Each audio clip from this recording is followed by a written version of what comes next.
Get ready. Yo, we need to talk about DMC. DMC, or Devil May Cry, is a favorite of mine. I'm a pretty big fan of the series, and as you may know, there was a brand new animated series that just came out on Netflix. This is from the same team that brought us the Castlevania animated series, which has been praised critically, but I have also seen more than a few fans who have major issues with it. And that seems to be the case here as well. Now, I haven't seen the Castlevania show, and while I like those games, I haven't played all of them and don't really have a huge opinion on it yet, like I have for DMC, which is a completely different story. If you've been online at all in these communities these past few weeks, you may have heard a thing or three with a whole laundry list of complaints. While a lot are stupid or just screaming woke or whatever, I do think there are some genuine grievances that people have that are understandable, as well as some of my own. Just in case you're wondering, I won't beat around the bush. Well, yes, I do have issues with it, and it is far from what I would call the perfect DMC or ideal adaptation.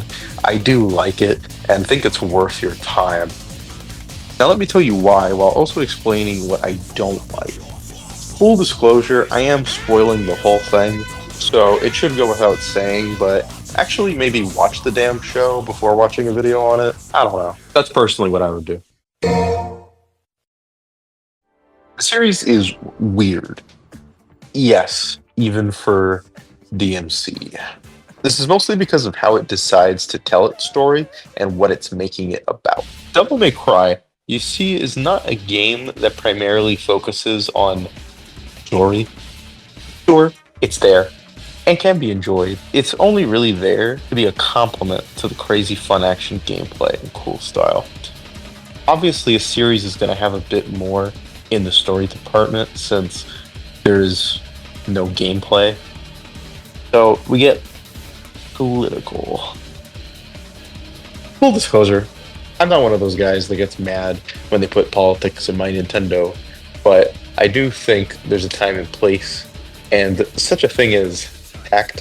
While you can find political themes in the DMC series, or anything really, if you look hard enough, especially in a game like DMC 4, where the villains are the church, who are actually evil demons trying to resurrect the god. There's some political messaging there, but it's definitely not the focus and a bit more abstract, whereas here the vice president is a major character. When people complain about things being too political, I usually roll my eyes, but I can't say I don't at least see where that crowd is coming from with this. I should probably stop being so coy. The show is about the war on terror, yes, actually. Mostly a critique on the Bush administration and the invasion of Iraq. Don't check your calendar, it is 2025, not 2005. I'm not saying you can't make a political period piece, but it feels too soon, while also being simultaneously too far away. Or maybe I'm just old, I don't know. Honestly, that's not even the issue. It's just so jarring.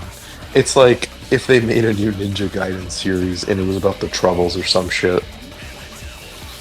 It just feels weird and sort of rubs me the wrong way. I'm not saying adaptations can't do these sorts of things or try for deeper storytelling, but I think when you're talking about something so real, it sort of needs to be dealt with a lot of care and thought. And I just don't really get that here at all. It's not even remotely subtle.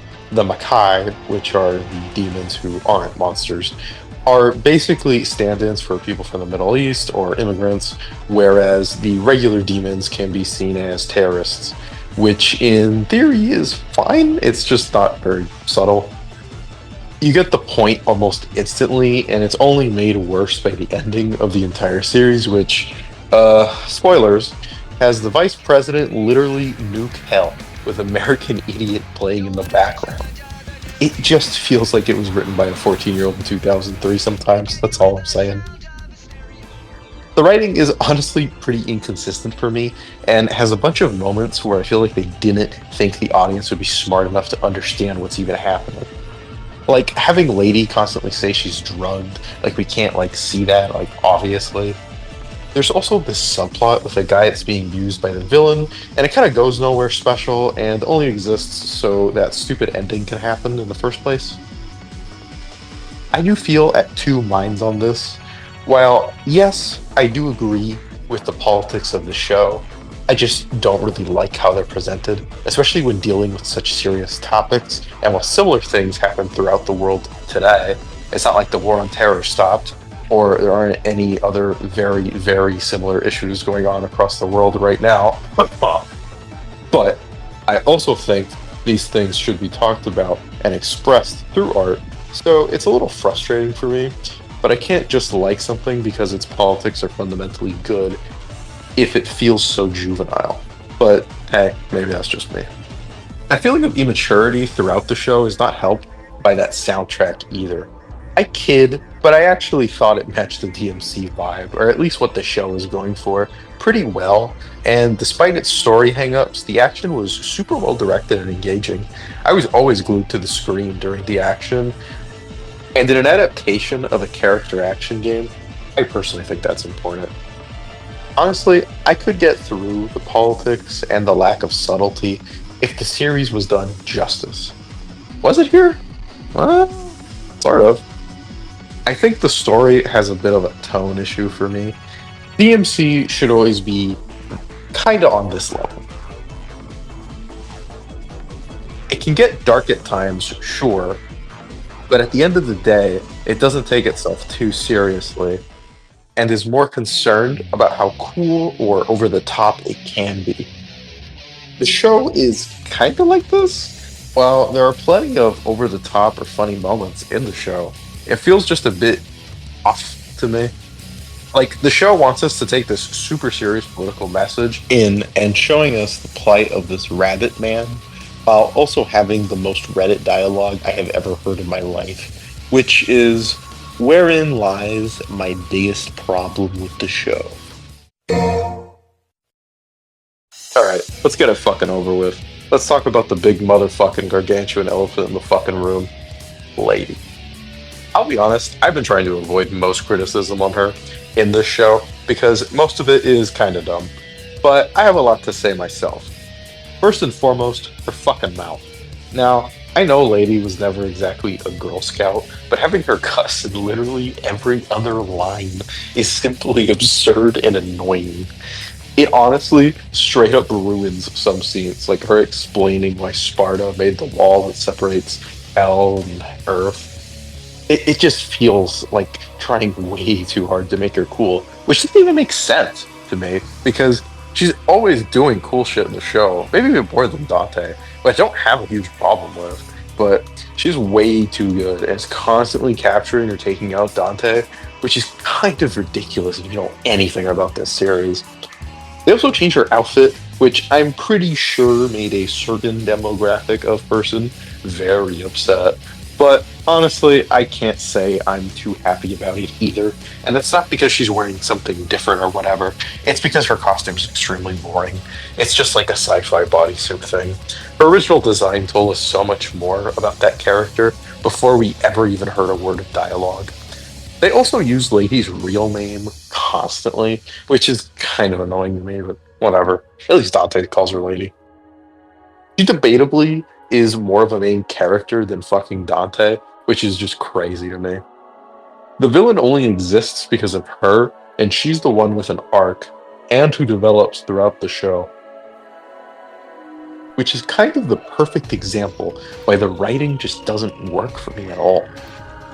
In the show, she has to get over being racist to demons because they essentially ruined her family, not totally unlike the game. In the game, the hatred was more centered towards her father, and never quite so pronounced as here, where every chance she gets, she's just raring to do another war crime, until she gets helped once and realizes that the people screaming in terror and begging to be left alone are actually just people like you and me. This is the perfect demonstration of the childish logic of the show. It's never just that easy, and I think when making something that's so politically charged, maybe you should go for something more realistic, or at least give her more of a reason to heel turn. on her feelings toward Makai. It's a shame too because she does genuinely have some of the best action in the show, and her voice actress is fantastic. But the character just leaves a lot to be desired for me. Also, they took out her cool like scar on her nose. Why would you do that? The villain in this show is an original one. Well, okay, not really if you read the DMC 3 manga, but you probably didn't, and if you even if you did, you probably don't even remember it.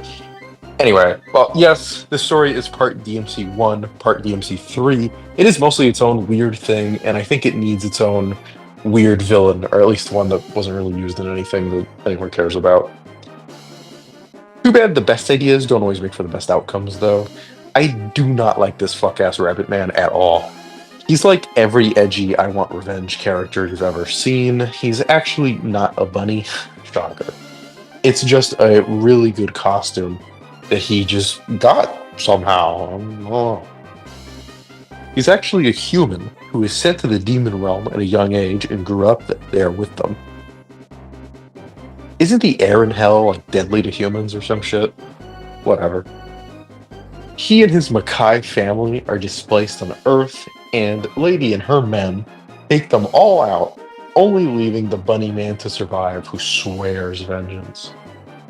He's sort of the worst type of villain, constantly going on monologues about how dumb America is or how selfish humans are, while also wanting to kill at least most of the population with his plan to literally make hell on Earth. Which would be fine if these hypocrisies were highlighted just a little bit better, but instead the show just shows how cool and sad he is constantly. If you can't tell, my biggest problem with him is, well, how the fuck does he exist? He was left to die, yet somehow could make a machine that helps him live, and knows so much about Sparta that he even knew the location of the Force Edge and stole it. That's just crazy. He even knew about the Devil Trigger. Also, how the hell did he get so strong? Isn't he literally dying? How did he even convince these demons to help him in the first place? Did I miss something? He's obviously supposed to be a stand in for a terrorist who lost his family and is now continuing the cycle of hatred by using and hurting other people, even experimenting on his own people as a means to end, which the show is actually pretty good about addressing, so kudos to that. He's not the best, but I can see some arguments being made for him, even though he's extremely obvious and boring to me. Besides, this show has a much better villain, actually. This character is Dick Cheney. No ifs, ands, or buts. Is he obvious? Yes. Is he stupid? Yep. Yet he's one of the best parts of the show. You just never know what the hell he's gonna do next, and I promise you, it is batshit insane. Although I think this was in huge part due to the voice actor being the late great Kevin Conroy in what was probably his last role ever. Eat Your Fucking Heart Out, Crisis on Infinite Earths Part 3. Ugh. He's just so good at being this religious, fanatical zealot, while also being cold and composed. He's a great villain and honestly should have been the main villain, but if I were a betting man, I'd say they're saving that for a later season, probably the next one. Either way, Kevin Conroy definitely makes this character probably a lot better than he actually is, but I sure enjoy him. This one is probably the most frustrating to me. It's not that I don't like Dante in this show. I think he's pretty damn entertaining and pulls off a great performance. It's just not Dante. Look, I'm a big DMC fan, as is Adi Shankar, I think, which is what makes this feel so odd to me. In this, Dante is still pretty green behind the ears and has his own arc to get through, which is coming to terms with who his father was and the fact that he's a demon. You know who that sounds like? I don't know. Makes me think. Definitely not Dante, but a lot more like his nephew. Dante acts so much like Nero in this. It doesn't help that he's voiced by the same guy. Seriously, why did they do that? And when he goes to his Devil Trigger form, the song Devil Trigger actually plays, which is Nero's character theme. Was Crimson Shadow just too much for them? Honestly, it would have been fine to make the show center Nero if you're just gonna make him Dante. Dante isn't someone who needs to come to terms with what they are. That's Nero. Dante doesn't give a fuck. If anything, that's his problem. That he can't take anything seriously, that his escape is to just disassociate and just beat the crap out of demons. Angst really isn't his thing. I'll admit, I'm totally showing my bias here, as this would not be a problem if I didn't play the games, but I did. And this was partially made for people who did play the games, which is where we get to another major issue in the series. This show likes to make references. Sometimes this is okay, and it's expected, honestly. Like in episode 1, where you can see Lucia get beat up, or how you can see the final boss from DMC 2 in the background of an episode. But then there's just other stuff that it just feels like trying way too hard. Do we really need to hear Dante do the jackpot thing? Not once, but twice within the span of like 30 seconds, which doesn't even work because he does it by himself. Like, he's supposed to do that with Virgil, but whatever. Or how a bunch of old bosses are here, but they don't use the same weapons, so it makes me wonder why they even do that. Like, I don't understand. Then I start getting annoyed at the little stuff, like the Mega Man bobblehead. Like, okay, I get it. Capcom's really cool, whatever. The biggest problem, though, is definitely how they tease season 2 with dun dun dun, what everyone's been waiting for, Virgil. The first thing we see him do is free the Makai from a concentration camp, which is like already a stunning failure of his character. Virgil watched his mother die by demons, and this caused him to be obsessed with power and grow a hatred of weakness. Yet now he's become some sort of demon Harriet Tubman. I don't really buy it. Him also saying, "I am the storm," is the worst fucking thing ever, and rightfully being made fun of online. If you aren't in the know, that's a direct lyric in his own character song from DMC 5, which is just so corny. Can you imagine if in Sonic 3, Sonic was like, "Hey Shadow, let's live and learn and escape from the city," or something like that? I don't know. It's the difference between corn and cheese. DMC, when it's at its best, is cheesy and fun. This is corny and dumb. Maybe season 2 will prove me wrong and Virgil will be really cool and well done, but I really doubt it. Although I would love to be proved wrong. Like, seriously, please prove me wrong. Please. I hate being so negative, especially when it's about something that people seem to be so genuinely excited about. Honestly, I can see why, and I wouldn't blame you. And believe it or not, I do like this show quite a bit, despite its flaws. When I started it, I basically could not stop until it was over, and I think that's worth something.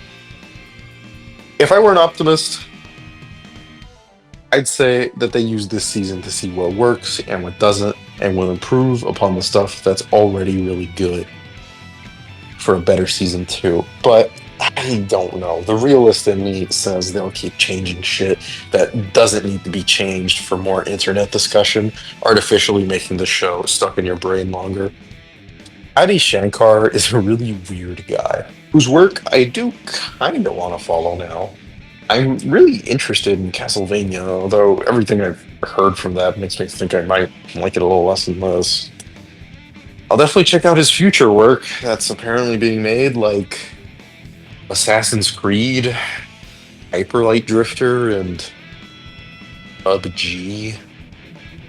Shows that are all in the works. Yeah, actually, those are real things being made. Honestly, I was joking, but I would check out a Hyper Light Drifter show that fuck the other two.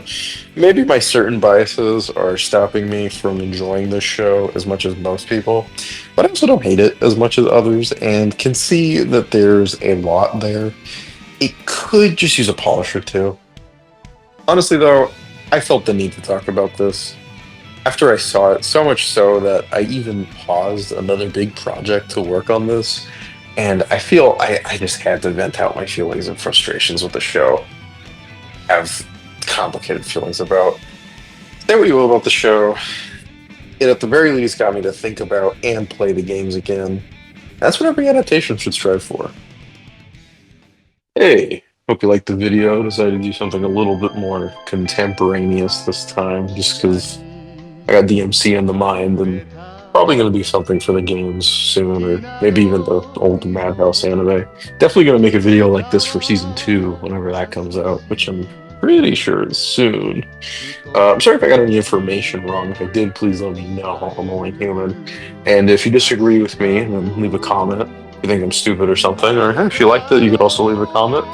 Either way, I just want to thank my editor, Ronald, for doing all the good work he does. And yeah, I hope you guys watch the next one, which will be something a bit more obscure. Hope you like this one.